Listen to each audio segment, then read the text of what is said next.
Wa amma ma'asil jawarihi. Sekarang Sunda atau Jawa?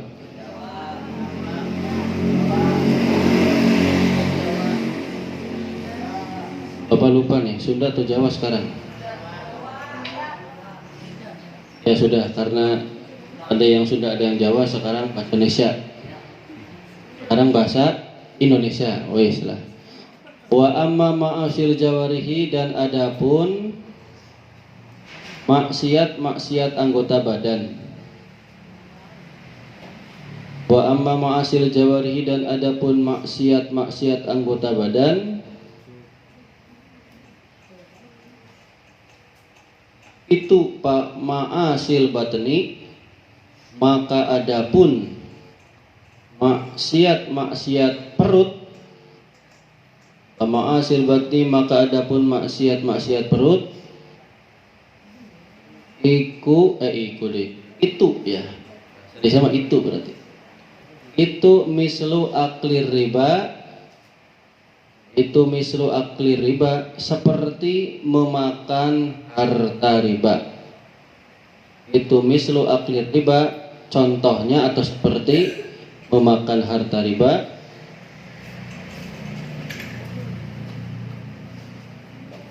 Wa syurbi kulli muskirin. Wa syurbi kulli muskirin, dan contohnya seperti meminum setiap minuman yang memabukkan. Meminum setiap minuman yang memabukkan.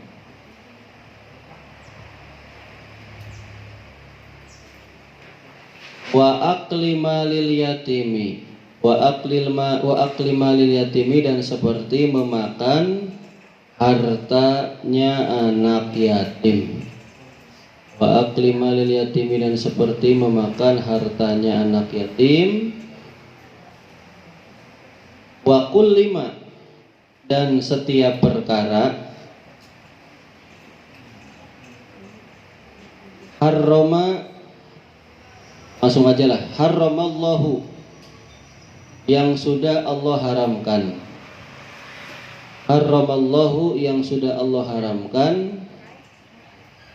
Alaihi, terhadap perkara.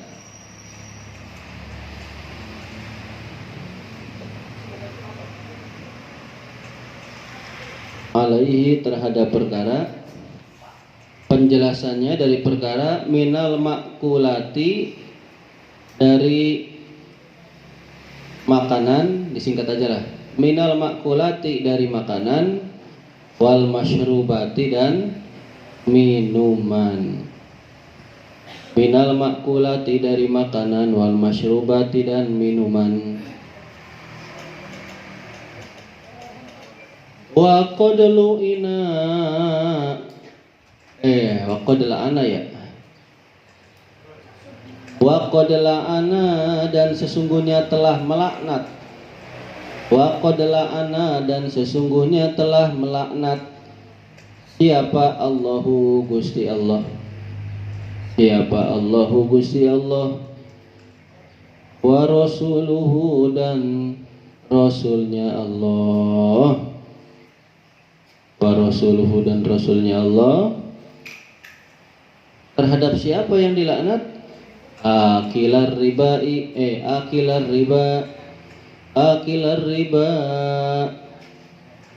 Terhadap orang yang memakan harta riba. Akilar riba, terhadap orang yang memakan harta riba.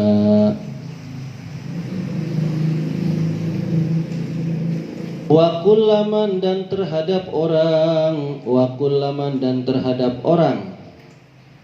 Wa kullaman, dan terhadap orang. A'ana, yang telah membantu. A'ana, yang telah membantu. Ala akilihi, Bapak singkat aja ya, biar enak maknainya. Ala akilihi, untuk memakan harta riba.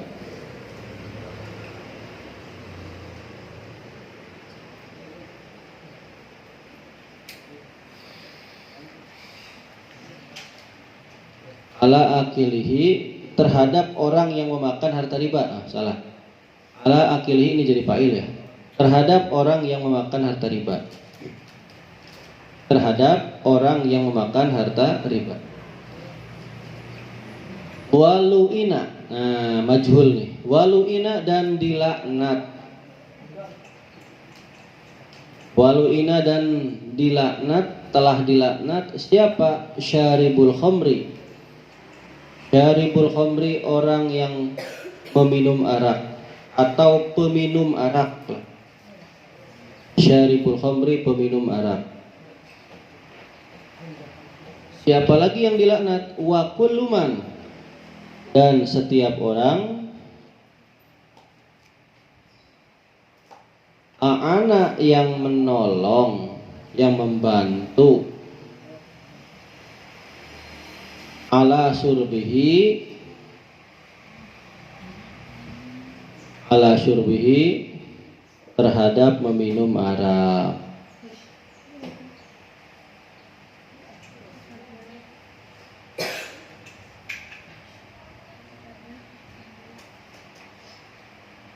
Hatal baya'a, sampai orang yang menjual, lahu arak. Nah, itu aja lah disingkat. Hatal baya'a, sampai orang yang menjual, lahu arak.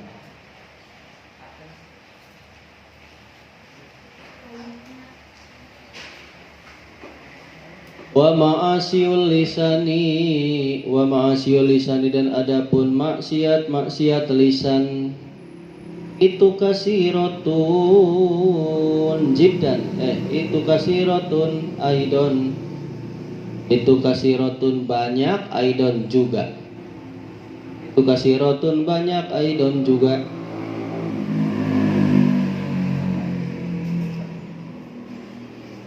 Mislul gibati, mislul gibati, seperti bergosip, seperti bergosip, menggosip. Gibah. Wahia, dan adapun yang namanya gibah. Wahia, dan adapun arti gibah atau namanya gibah itu dikruka,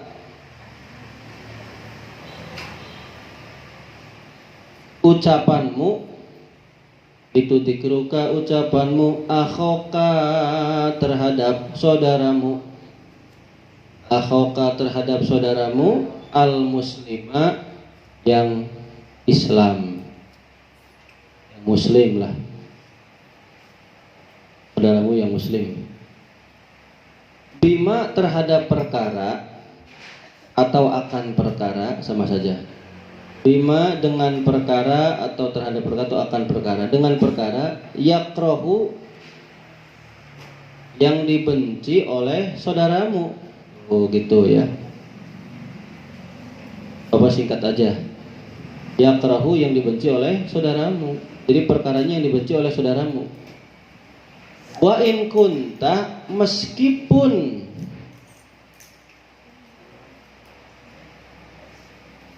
adanya kamu itu sodikon, orang yang benar. Wa in kunta, meskipun adanya kamu itu sodikon, orang yang benar. Ngomonginnya benar. Sodikon, orang yang benar. Maksiat lisan kan gibah. Yang kedua, wan namimatu, dan adu domba. Adu domba. Wal kidbu, wal kadibu boleh, wal kidbu boleh, dan berbohong. Wasyatamu, dan mencaci ya. Wasibu, dan banyak menghina. Wasibu, dan banyak menghina.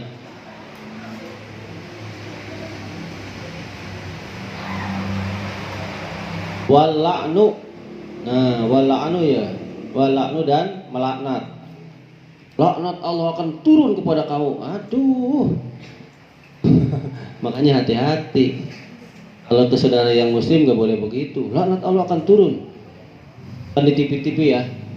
Laknat Allah akan turun kepada pemimpin negara ini yang dolim. Kan bilangnya begitu ya. Orang pemimpin negara kita sholat kok. Gak semuanya salah. Yang benernya banyak. Ini buktinya jalan kan pada bagus nih. Nah, yang korupsi kan pada ketangkep, ya enggak? Ya masih ada yang belum gitu kan. Masih ada yang belum.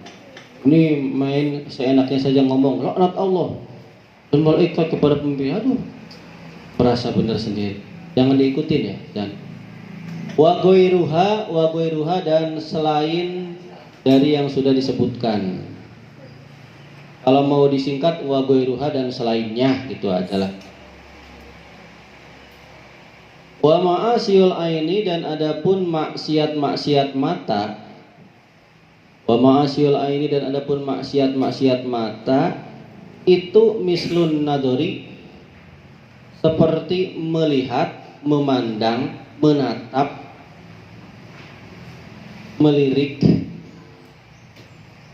melototin ilan nisa'i kepada perempuan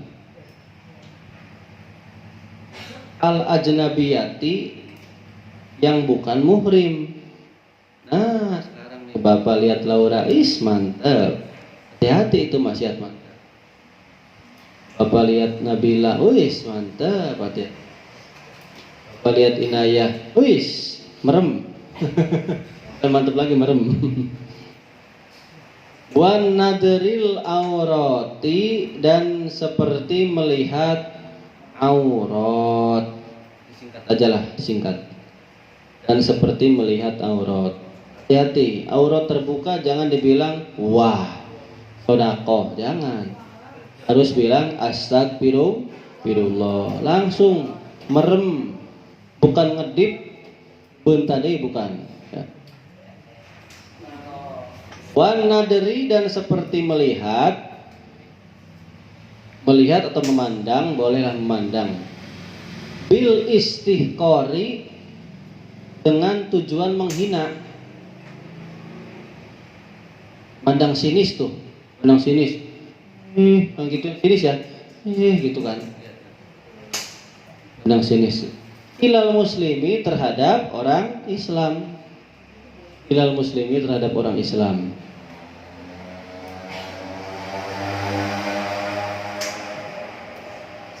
Wan nadri dan seperti melihat fi baitil ghairi ke rumah orang lain. Fi baitil ghairi ke rumah orang lain.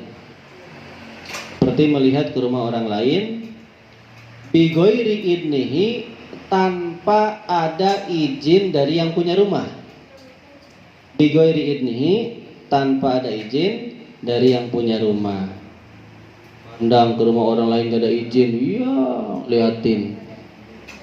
Cobaan lewat. Cobaan lewat.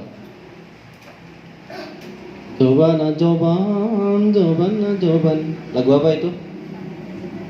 Ziba ya, Ziba. Nah. Dulu masih kecil bawa gitu kalau cobaan lewat, cobaan. Ingat ya. Wa ghairi dalika dan selainnya gitu aja lah. Dan selain yang sudah disebutkan, selainnya gitu aja. Ini meskipun ngemaknainya dikit lagi tapi penjelasannya masih panjang ya. Oke. Sampai sini dulu lah. Kita buka flashback ke halaman apa? Masih halaman 33 paling bawah. Perhatikan paling bawah. Kemarin baru sampai kepada sabar di dalam menahan hawa nafsu atas beratnya menjauhi maksiat. Sabar ya. Salah satunya adalah ada beberapa kategori sabar hukumnya, ada yang wajib, makruh, haram, mubah gitu kan. Apa ulang lagi nih. Kalau sabar hukumnya wajib, sabar di dalam melaksanakan perkara yang wajib, meninggalkan yang haram, ya. menanggung musibah. Musibah apa saja itu harus sabar, wajib. Hukumnya wajib sabarnya. Ada yang hukumnya sunnah, sabar di dalam melakukan perkara-perkara yang sunnah, meninggalkan perkara yang makruh. Ya, seperti makan pete, bau sekali. Tuh, mau ngaji, mau rapat nih, mau arisan atau mau ketemu dengan teman lama, makan pete dulu udah makan pete nggak sikat gigi, membuat suasana bau pete, ya makruh. Kalau sampai membuat orang yang ada di dalam ruangan pingsan, bisa jadi haram tuh, iya nggak? Iya. Merokok juga sama, merokok makruh, makruh ya. Kalau ya, memang ada unsur yang ini, cuman kan nggak apa-apanya ngerokok itu kalau nggak sampai membuat orang lain terganggu. Kalau seperti bapak, cium asap rokok udah nggak enak kok. Bapak ngerokok nggak apa-apa, bapak yang ngerokok, cuma asapnya bapak buang. Bapak yang ngerokok ya, bapak kan bukan diisep, disedot, ya buat yang bulat gitu. Tapi dibuang jauh, bapak. Kalau bapak yang ngerokok enak. Tapi kalau bapak misalnya deket yang ngerokok, asapnya ke sini, nggak enak kok, jujur, nggak enak. Jadi tercampur paru-parunya tuh. Itu makruh ya. Tuh. Cuman kalau orang NU ya laki-laki yang ngerokok. Kan NU niup udud, ya nggak? Para kiai juga banyak yang ngerokok. Tapi kembali lagi ya pada kalian, enggak ini. Kalau ini kan sabar di dalam kesunahan ya, boleh. Selama tidak merugikan orang lain ya. Kemudian sabar hukumnya haram ketika enggak mau makan sampai dia mati, itu sabarnya haram. Atau sabar ketika ada binatang buas, ada ular, tenggelam, mau dibunuh, udah mau ditodong, sabarlah, sok los, kejar. Nah itu salah, sabar hukumnya haram. Karena ada kewajiban kita mempertahankan nyawa, wajib mempertahankan nyawa ketika kita memang tidak bersalah dan juga mempertahankan nyawa kita untuk kita hidup taat kepada Allah. Contoh di jalan, seperti bapak dulu, bapak sembunyikan tempatnya nih, karena takut ada orang yang di wilayah ini kan streaming di video ini ya. Pokoknya ada bapak di satu daerah, menuju ke tempat itu bapak itu pas di jalan besar itu ya, patokannya biasanya kalau sebelum maghrib bapak lewat situ, karena sana hutan semua. Tapi kalau lewat maghrib bapak lewatnya lewat kota sana.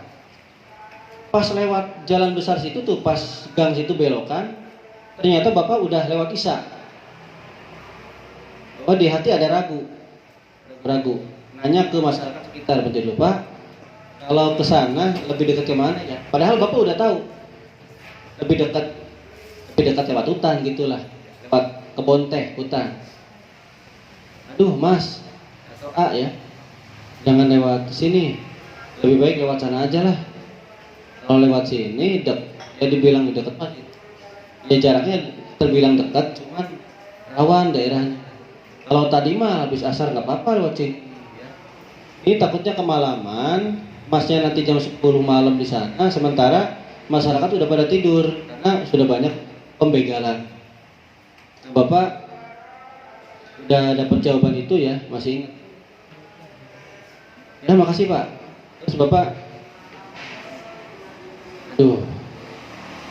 Bapak ada sombongnya sedikit nih. Sombongnya sedikit. Jadi Nabi Ibrahim ketika mau dilemparkan, dimasukkan ke dalam bara api, kan diikat dulu kan ya, diikat, dilemparkan dengan busur gitu kan, jus gitu kan kayak di film-film tuh, tapi diikat gitu kan, dia ada talinya diputus, orangnya kan ngaclang, masuk ke kobar api yang besar. Nah, sewaktu Nabi Ibrahim jus ke sana tuh, di atas tuh terjadi interaksi. Allah menyuruh malaikat untuk bertanya ke Nabi Ibrahim, "Hai Ibrahim, mau apa kamu?" Saya disuruh oleh Allah Kamu pengen apa? Bahasanya mah gini lah. Kamu pengen menghilang, itu kan ya, iya nggak? Pengen diselamatin dengan cara apa? Menghilang atau gimana? Atau pengen gimana lah ya? Tapi jawaban Ibrahim gimana? Jawaban Nabi Ibrahim satu, hasbi Allah. Tidak, cukup Allah bagiku. Jadi cukup Allah bagiku.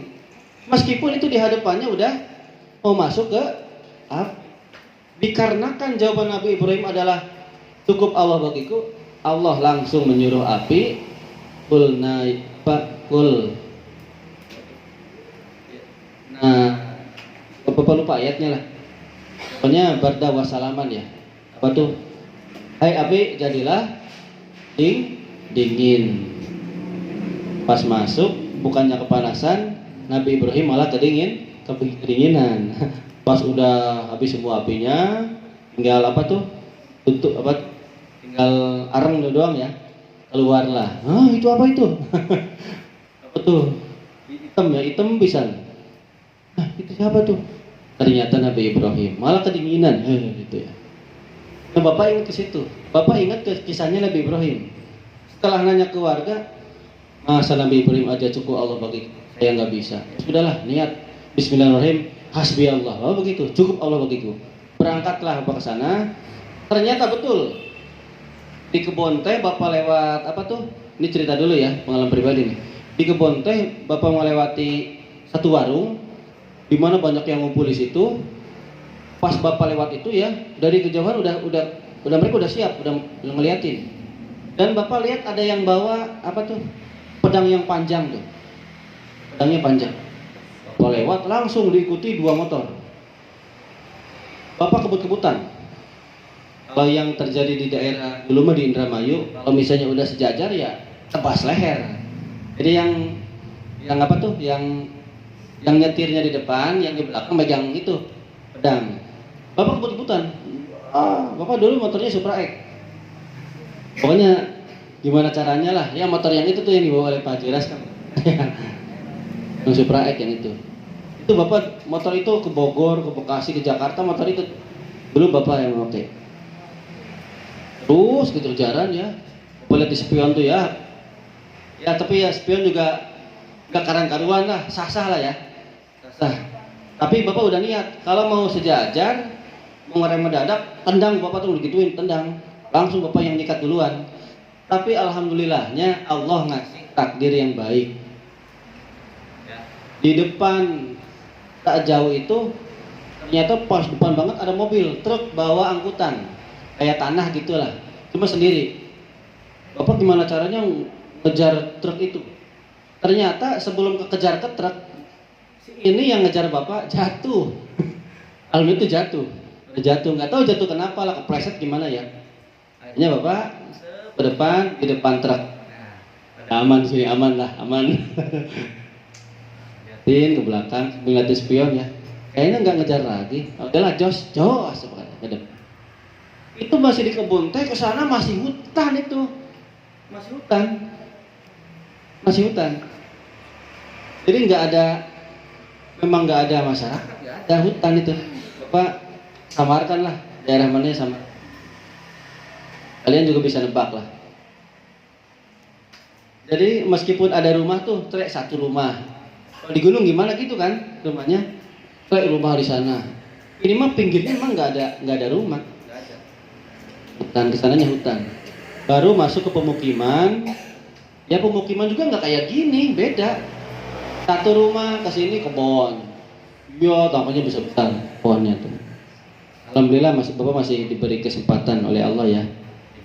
Mungkin tadi karena kita mantap yakin hasbi Allah itu mungkin ya. Mungkin seperti itu. Itu bantuan dari Allah mungkin lah. Tapi kebayang ya kalau misalnya sampai ribut ya oke siap saja lah. Kita lihat siapa yang menang. Cuman Bapak sudah niat kalau dalam keadaan seperti itu tidak ada istilah orang itu hidup, harus Bapak bunuh semua. Harus Bapak bunuh. Sebab apa? Kalau hanya sampai hidup nggak bisa, susah. Karena khawatir karena dia berempat, Yang Bapak tahu berempat ya. Khawatir nanti pura-pura ampun, tiba-tiba bacok gimana, ya enggak? Maka disitulah kita wajib mempertahankan diri. Boleh membunuh di situ. Jadi hukumnya boleh, begitu ya. Malah wajib. Karena apa? Dia mau merenggut nyawa kita. Di dalam kitab Fathul Qorib itu dijelaskan. Kalau yang benar-benar seperti perampok apa, yang benar-benar mengancam nyawa kita boleh, darahnya halal. Tapi sebisa mungkin kalau bisa ya jangan sampai ngebunuh, ya enggak? Jangan sampai, kalau bisa gitu. Ya sekarang logikanya begini, misalnya nggak sampai ngebunuh nih, susah. Cuma dipincangin kakinya, kan masih ingat sama kita, ya enggak? Jadi kalau dendam gimana? Ayo. Bapak sudah pikirannya dulu karena masih Bapak jauh dari agama. Bapak jauh dari agama nih dulu. Bapak masih bujangan, jauh dari agama. Oh jujur, jauh dari agama dulu. Tapi hukum ini Bapak tahu. Bapak niatnya seperti itu karena menjaga nyawa itu hukumnya wajib ya. Di sana boleh kita membunuh. Bapak sudah niat. Kalau sudah ini ya udah. Misalnya Bapak bunuh, Bapak buang mayatnya ke jurang. Ya sebab lawan 4 orang sih. Bapaknya sendiri. Kalau dulu masih sanggup lah. Kalau sekarang harus dengan, mungkin bahasanya harus dengan hijab ya sekarang. Gak bisa dengan tenaga, ngos-ngosan. Boro-boro itu, terawih saja kan Bapak harus sendiri. Malam jam 10 sampai jam 11 lewat 10.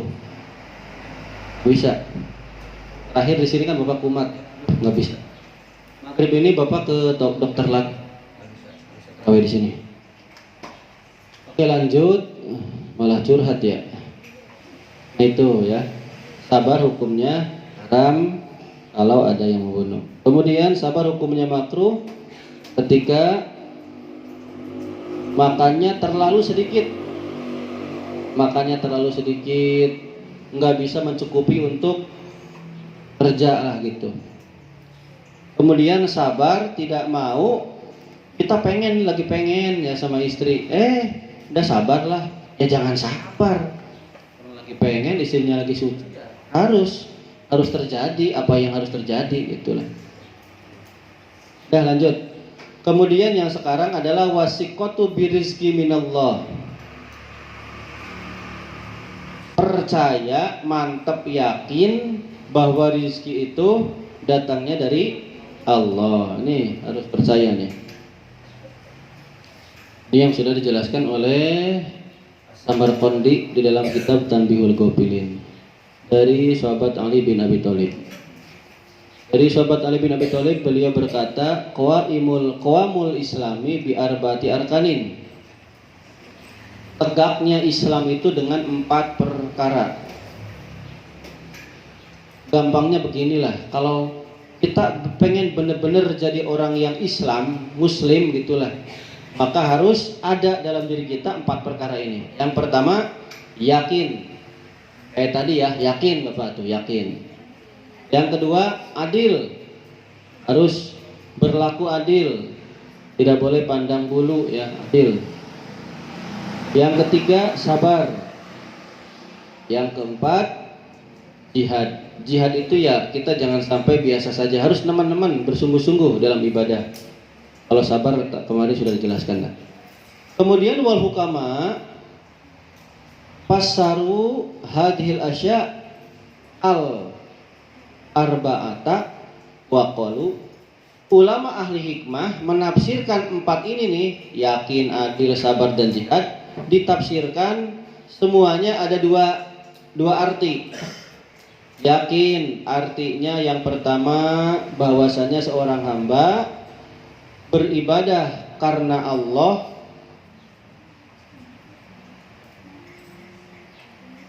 ya, beribadah karena Allah itu ya. Ada dua ini lagi, ada dua. Ini ada dua. Yakin itu ada dua. Yang pertama, seorang hamba beribadah atau beramal karena Allah. Itu juga ada dua. Yang pertama, bahwa kalau beramal dia tidak dituntut untuk mencari hak ya. yang akan memang dia dapat. Contoh kayak gini lah. Kalian kerjakan untuk dapat gaji, ya nggak? Jadi nggak usah mikirin gaji, nggak usah. Lakukan aja apa yang kita kerjakan lah. Ya. Jadi sebelum perkara yang kita tuntut atau sebelum perkara yang kita tagih itu kita dapatkan, nggak usah dituntut, gitu maksudnya. Kerjakan aja apa yang kita kerjakan, apa yang harus kita kerjakan. Itu satu itu.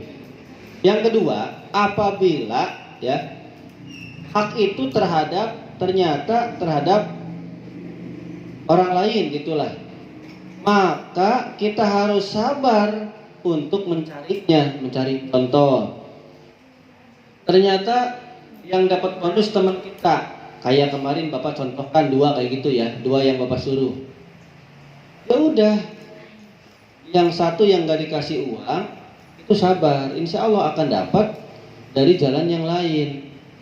Misalnya kita harusnya nih dapat bonus 2 juta, tiba-tiba bonusnya dikasihkan ke sana. Nah, kita harus dengan Eurofix, alon-alon sabar. Atau lagi kita misalnya ngumpulin uang untuk beli motor NMAX misalnya, ternyata harusnya gajian segini malah enggak, karena kita sakit. Berarti kita harus ancang-ancang mencari pekerjaan tambahan, kan gitu. Kalau pengen sesuai target, itu maksudnya tuh. Artinya kenapa sih ada seperti ini? Supaya kita jangan sampai oh ini Bapak salah lihat ya. Sorry, Bapak salah lihat. Lihatnya malah ke bawah deh. Tadi apa, yakin ya? Pertama yakin ya? Loh, itu tadi mah lihat nih. Tadi mah adil ya. Ulangi lagi. Kata ulama hikmah, yakin itu ada dua arah ya. Satu, sesungguhnya seorang hamba beramal karena Allah ikhlas dan tidak menuntut dunia dan juga tidak menuntut pandangan makhluk. Jadi ketika kita ibadah, kerja, aktivitas apapun, ibadah apapun, mau kerja mau apapun ya, tidak menuntut dunia, mau gaji mau apa, enggak menuntut. Itu mah nanti bonus lah, datang sendiri.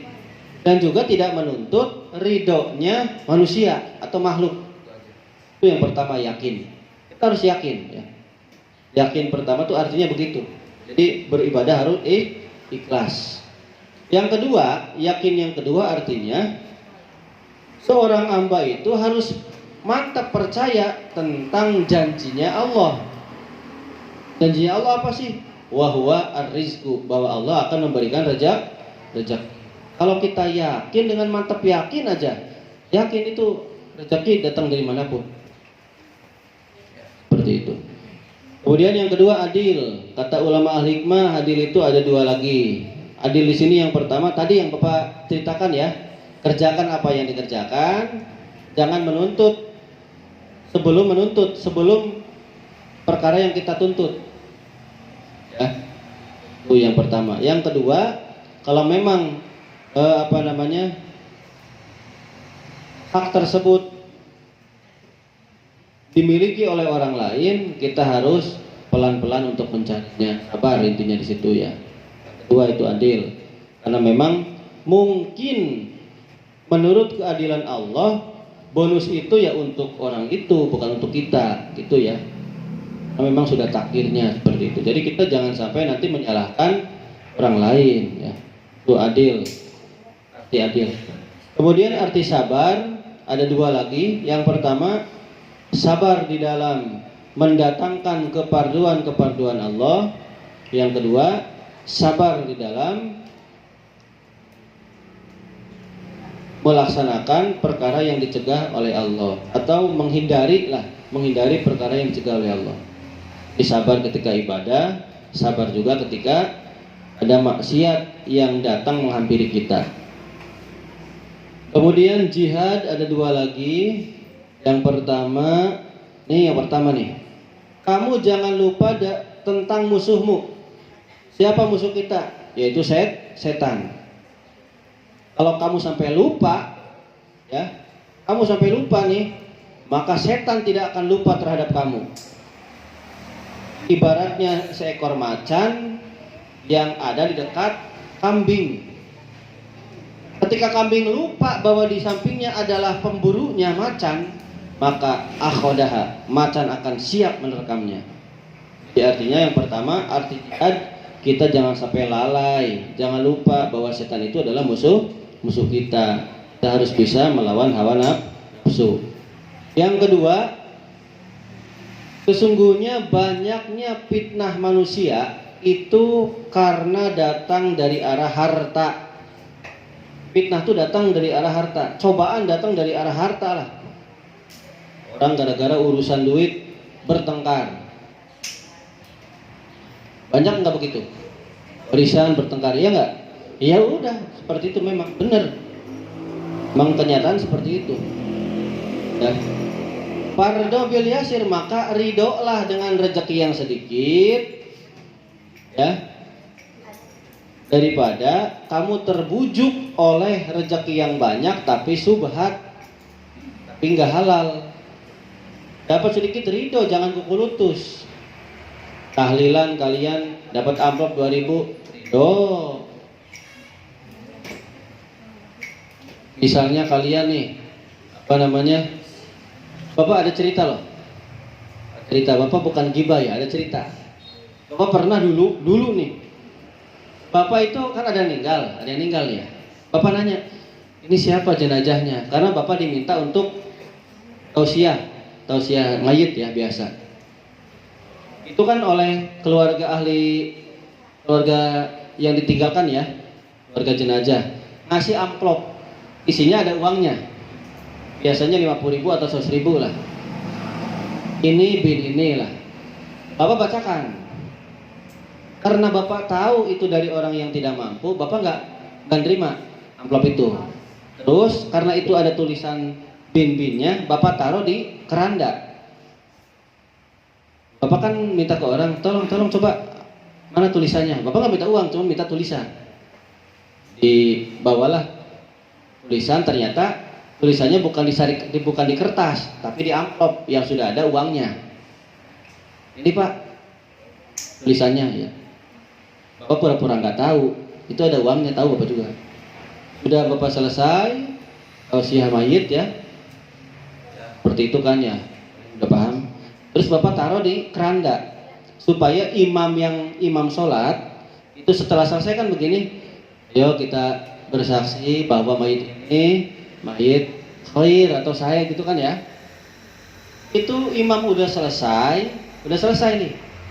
Di tulisannya tuh dipindah oleh imam, digeserkan ke sebelah sini karena beliau mau menghadap ke jemaah. Itu tulisan si amplopnya dipindah ke sini, niatnya mau dibaca, ya kan biar enak baca gitu ya, kan nggak hafal namanya. Baru dipindah, beliau geser, langsung diambil sama yang tadi ngambilin tulisan. Bapak kan tadi kan nyuruh, diambil langsung diambil, dimasukin ke sakunya. Tuh Bapak. Ya akhirnya macabinnya salah itu. Ada peristiwa seperti itu. Kalian mau jangan ditiru ya. Itu sikap yang tidak terpuji. Kan aturan kan amplop untuk Bapak, ya nggak? Bapak kan nolak, nggak mau ya. Kalau memang Bapak tahu itu dari orang nggak punya lah. Kan udah selesai sholat juga dikasih amplop lagi, Bapak nolak, nggak mau. Bapak nggak mau. Kan Bapak jengkelnya tuh itu, Bapak bukan jengkel uangnya. Kalau uang mah terserah lah, diambil nggak apa-apa. Maksudnya tuh biarkan dibaca dulu, udah dibaca diambil gitu maksudnya mah. Aduh. Kalau Bapak pengen ngomong ke orangnya takutnya piributan ya, serba salah. Ya biarin lah. Yang penting gak disebutkan orangnya. Kan tahun kemarin kita ngaji Kami Utugian kalau nggak salah ya. Pasaran. Itu kan ada 15 tempat kita boleh gibah. Kan gibah nggak boleh. Termasuk maksiat lisan. Tapi ada 15 tempat. Salah satunya adalah kita tidak untuk menjerumuskan orang tersebut, tapi mengambil hikmah dari pembelajaran kisah itu. Kan Bapak kan ngambil hikmahnya, bukan menjerumuskan. Awas nih kalian gak boleh begitu. Kalau kalian nanti seperti itu sama aja mata duit mata duitan. Orang mukmin itu gak mata duitan. Ketika melihat uang itu bukan senang, bukan wah bagi uang, bukan begitu. Justru takut ketika melihat uang itu takut. Ya Allah, saya kebagian ini tuh apakah ada murni untuk saya semua, apa ada hak orang lain di sini? Jadi ingat ketika dapat uang ingat. Itu malah takut. Makanya banyak ulama-ulama yang zuhud seperti itu karena memang meninggalkan dunia. Oke, lanjut ya. Kemudian maksiat ketaatan hati ya. Ketaatan hati yang selanjutnya adalah bugdud dunia. Benci terhadap dunia. Maksudnya adalah perkara-perkara yang lebih dari kebutuhan secara syariat. Misalnya kita ada sesuatu yang lebih, baik uang atau apa harta apa ya, maka kalau bisa mah kita sedekahkan, jangan ditumpuk. Itu yang sesuai penjelasan kitab Ihya Ulumuddin. Waqala Ibnu Abbas radhiyallahu anhu, innallaha azza wa jalla ja'ala ad-dunya ini. Kata Ibnu Abbas, sesungguhnya Gusti Allah azza wa jalla menjadikan dunia ini 3 bagian. 1 bagian untuk orang mukmin, 1 bagian untuk orang munafik, 1 bagian untuk orang kafir.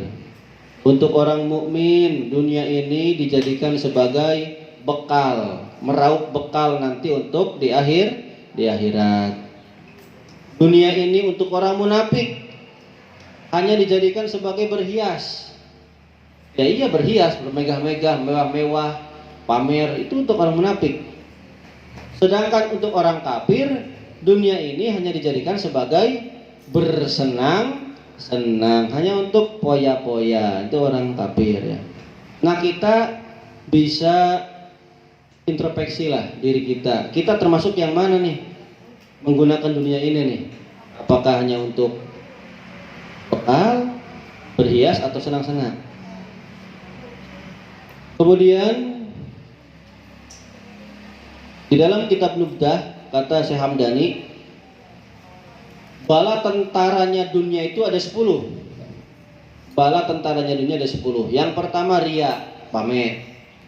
Yang kedua fawahish, pekerjaan-pekerjaan yang jelek, pekerjaan-pekerjaan yang jahat. Al-bator, pekerjaan yang lacut. Bator itu lebih kepada menyalahgunakan ya, dan menyalahgunakan nikmat lah, dan dia sombong, bator. Wallahu, seperti lelahan tuh banyak terlalu rebahan, kebanyakan hiburan, banyak hiburannya daripada ibadahnya. Oh ya. Kemudian la'bu, dolanan, main game terus. Aduh, awas tuh dunia. Wazuru, apa tuh? Berdusta lah ya, palsu, penuh dengan kepalsuan, ngomongnya tidak sesuai fakta. Wal buhtan, banyak menipu menghasut. Wal gosu, apa tuh? Baur, yaitu banyak mencampur adukan perkara yang hak dengan perkara yang batil lah. Banyak menipu seperti itulah. Wal bugdu, marah. Wat takhlitu, dan campur. Nah, ini campur ini nih. Kalau tadi mah gusuk lebih kepada ini ya, lebih kepada berusaha untuk tipu muslihat gitu lah. Kalau takhlid mencampur adukan, campur. Fi hifdzi syariah, di dalam menjaga syariat. Oh, ini bala tentara dunia ada 10 tadi ya. Hati-hati. Kemudian ketaatan hati lagi adalah wa adawatun nafsi, memerangi hawa nafsu.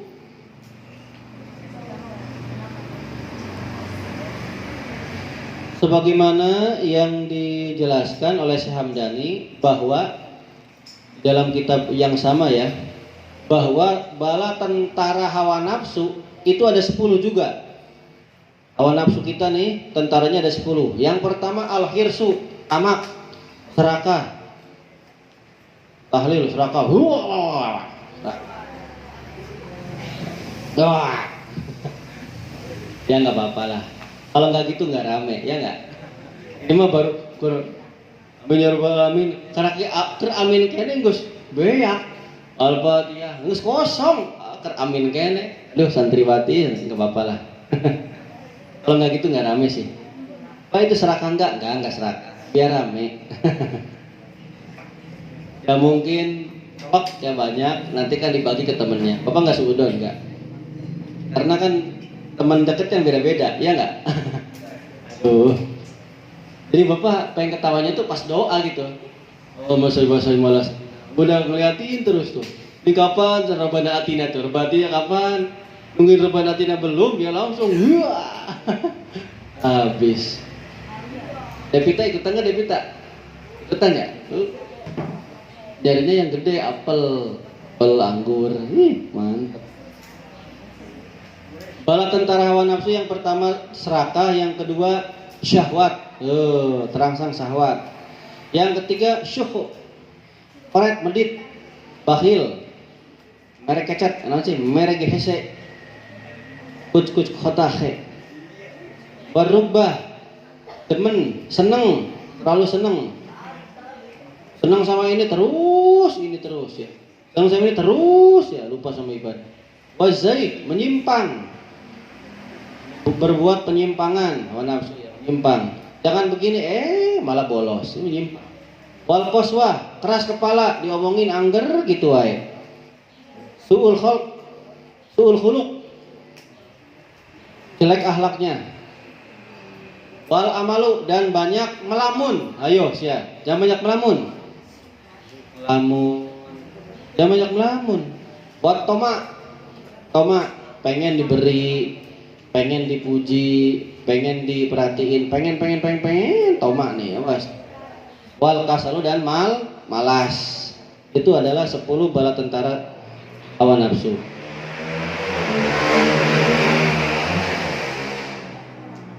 Oh tadi itu 10 bala tentara nafsu, ya nafsu, bukan hawa, bukan hawa. Jadi ada hawa, ada nafsu. Kalau tadi bala tentara nafsu, sekarang bala tentara hawa ada 10 juga. Pertama hasud, ayo hasud, iri terhadap orang lain supaya nikmatnya supaya hilang. Buat tajabur, gumede, merasa diri paling hebat, paling besar lah. Wal ujub, bangga terhadap diri sendiri, ujub ya. Wal kibru, sombong. Wal gilu, tadi apa gil? Khianat ya. Apalagi wal makaru, berbuat tipu muslihat. Wal waswasatu, tadi kan wal makaru sandupaya ya, tipu muslihat lah, buat makar. Wal waswasatu, waswas, apa namanya ya, waswas, enggak ragu-ragu gitu. Wal mukhalafatu fil amri, menentang perintah ya, selalu pengen melanggar peraturan, itu hawa. Wasudoni suudon, wal jidal, dan selalu pengen berdebat. Ngomongin begini ya ngelawan, terus debat lagi, nggak mau diem. Tuh ya 10 tentara hawa. Kemudian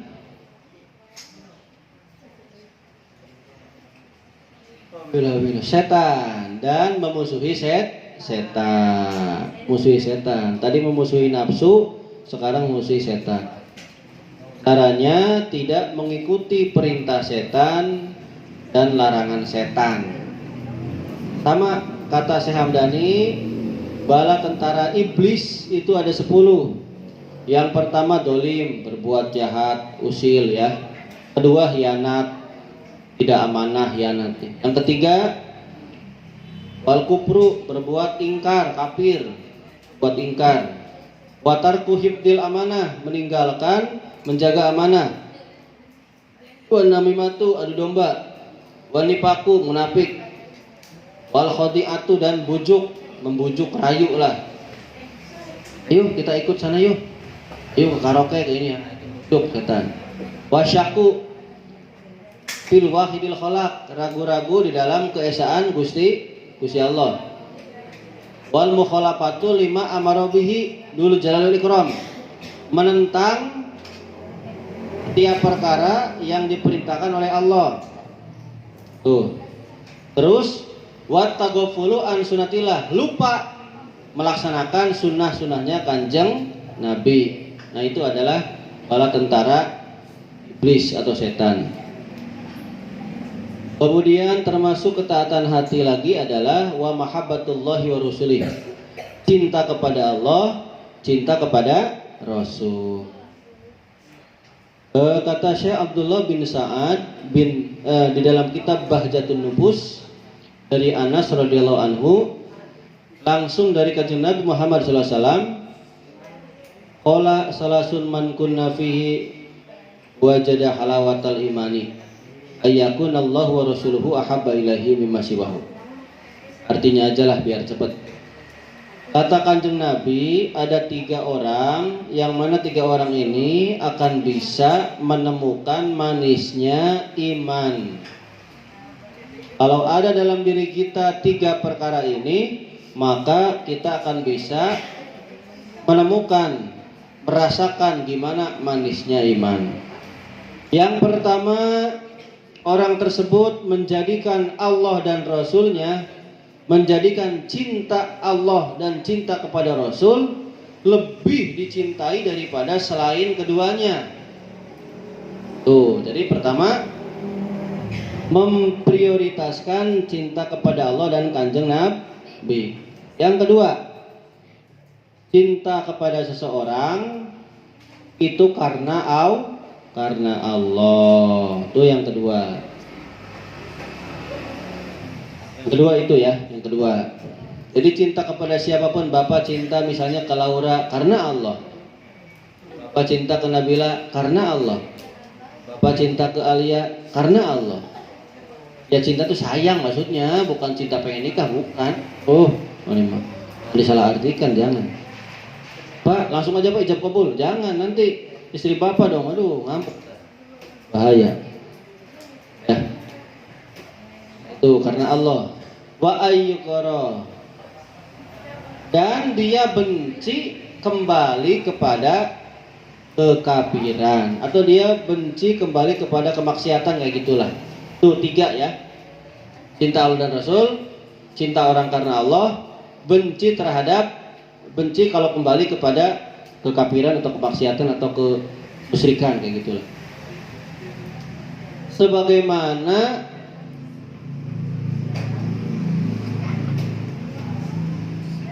orang itu benci kalau dilemparkan ke api neraka. Tuh.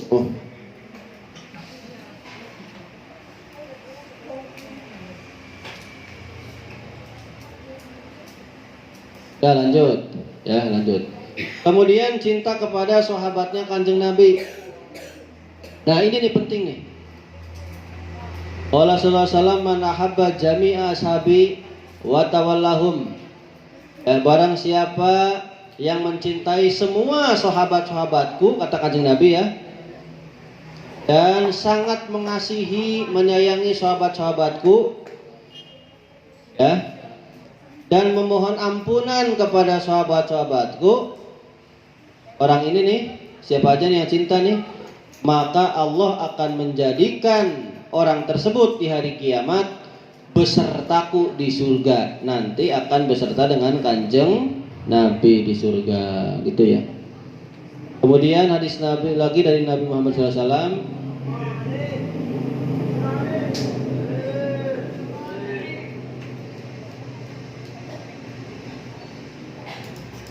la ayyal Allahu abdan bidunubil ibad khairul lahu min ayyabahuda rajulan min ashabi fa innahu dambun la yughfaruhu yaumil qiyamah. Sesungguhnya Allah akan menemui hamba dengan dosa-dosanya hamba itu lebih baik daripada Allah benci terhadap seseorang yang mana orang tersebut membenci sahabatnya Kanjeng Nabi. Jadi gini maksudnya nih. Misalnya kita banyak dosa nih. Allah akan bertemu dengan kita nih yang banyak dosa daripada Allah, maksudnya lebih baik daripada Allah bertemu dengan orang yang membenci sahabatnya kanjeng Nabi. Makanya hati-hati.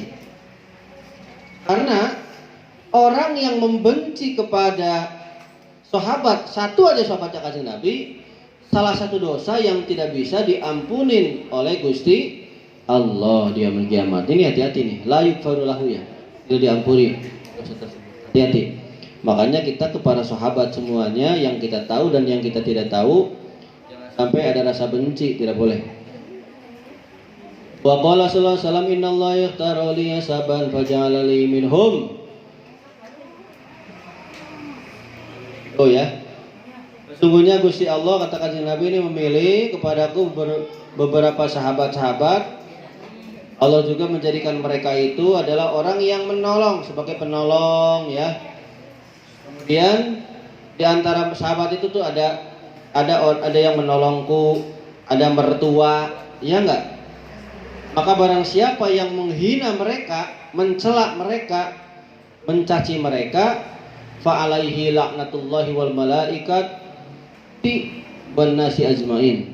Maka bagi orang yang mencela terhadap para sahabat yang tadi disebutkan, laknat Allah, laknat malaikat, laknat manusia, semuanya akan datang kepada orang tersebut. Na'udzubillahi min dzalik.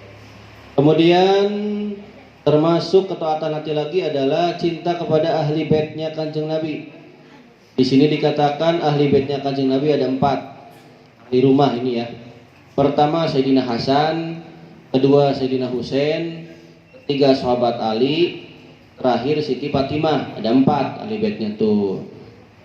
Cuman di sini juga ada yang mengartikan yang dimaksud di sini adalah tadi mah satu pendapat ya. Satu pendapat ternyata 4. Tapi yang dimaksud di sini kata Ki Musonif tidak hanya yang 4, tapi seluruh kerabatnya kanjeng Nabi. Ya, kerabat saudaranya kanjeng Nabi.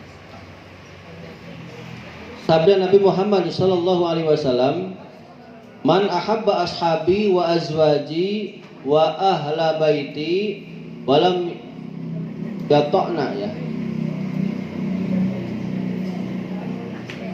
Walam yut'in fi ahadin minhum wa kharaja minad dunya ala mahabbatihim kana ma'i fi darajati yaumil qiyamah." Ini penting nih. Barang siapa, kata Nabi ya, yang mencintai para sahabat-sahabatku, yang mencintai istri-istriku, yang mencintai ahli baitku. Maksudnya ahli bait itu cucu keturunannya Rasulullah. Makanya kita banyak sekali kalau ada Habib sini ya.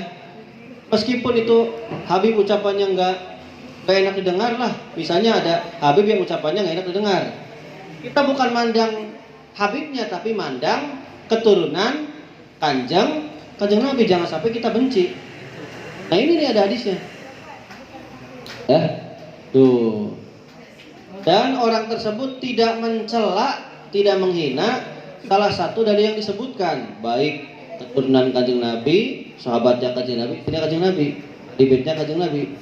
Dan dia keluar dari dunia atau meninggal dalam keadaan cinta terhadap mereka.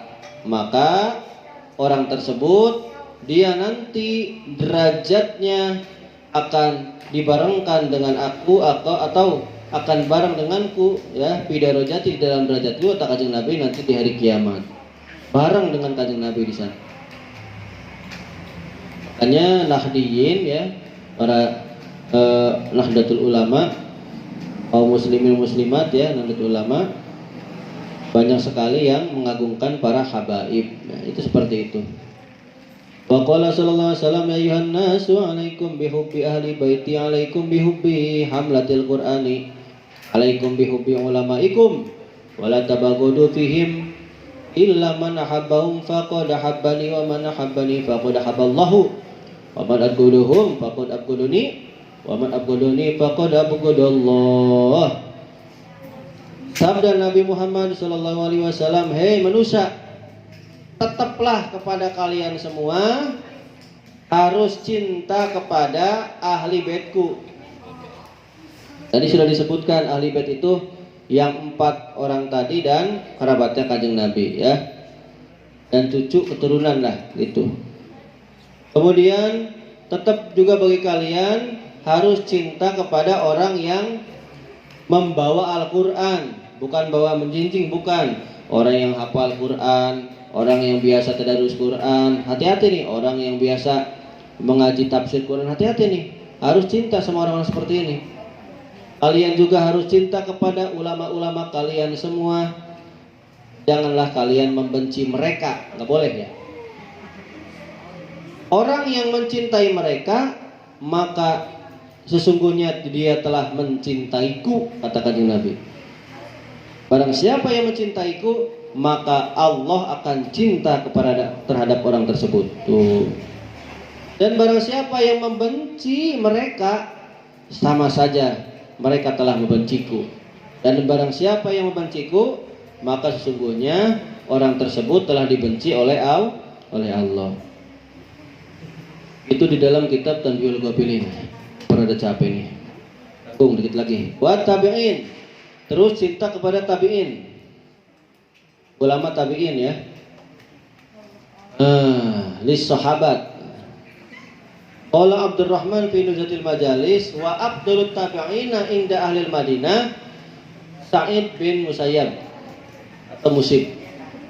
Seutama-utamanya ulama tabi'in itu menurut ahli Madinah, penduduk Madinah, itu adalah Sa'id bin Musayyab. Menurut ahli Kufah itu adalah Uwais. Ulama Uwais.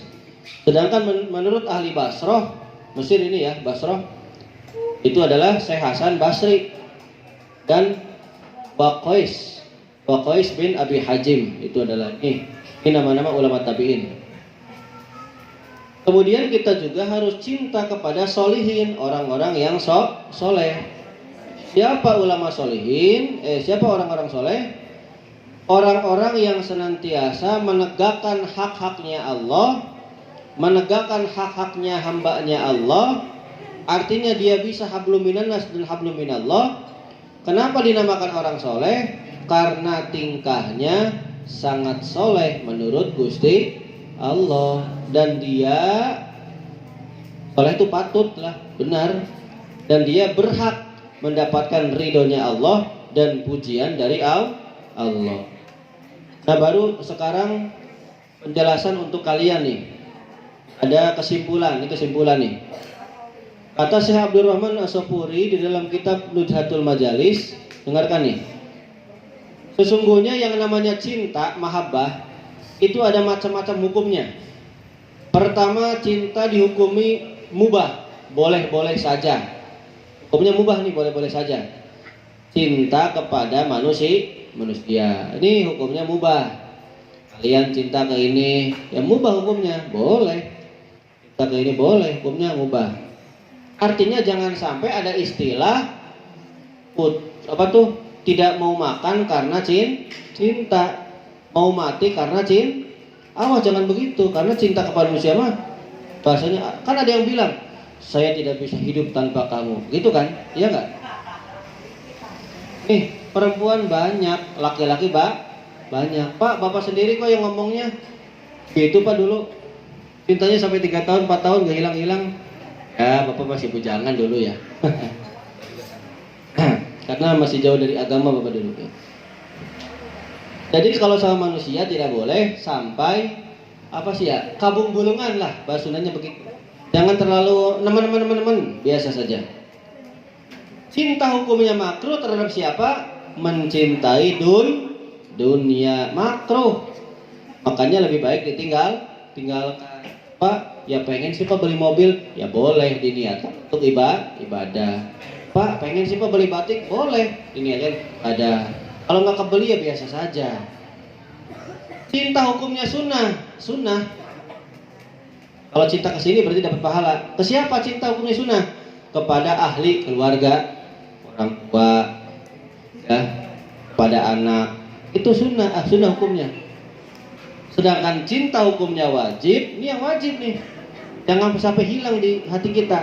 cinta kepada Allah, Rasul itu harus diutamakan, wajib. Sedangkan kita kebanyakan lupa kepada Gusti Allah, lebih cintanya kepada manusia.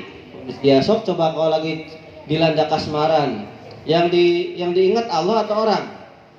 Orang pasti. Kan di dalam filmi apa tuh? Ketika kita bertasbih ya, aduh si ini menari-nari di apa tuh? Gimana saya mau tahajud lagi wudhu saja, dia menari-nari di air wudhu di muka gitu. Karena saking ingatnya. Itu ya.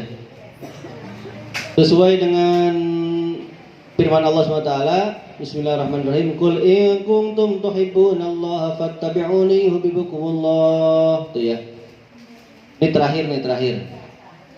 Latifah. Nanti setelah ini nanti ridho ya. Ini terakhir latifah. Kalau latifah lembut, berarti sesuatu yang lembut. Datangnya ada juga hadis qudsi ya. Dengarkan. Bapak langsung saja bacakan artinya. Kanjeng Nabi itu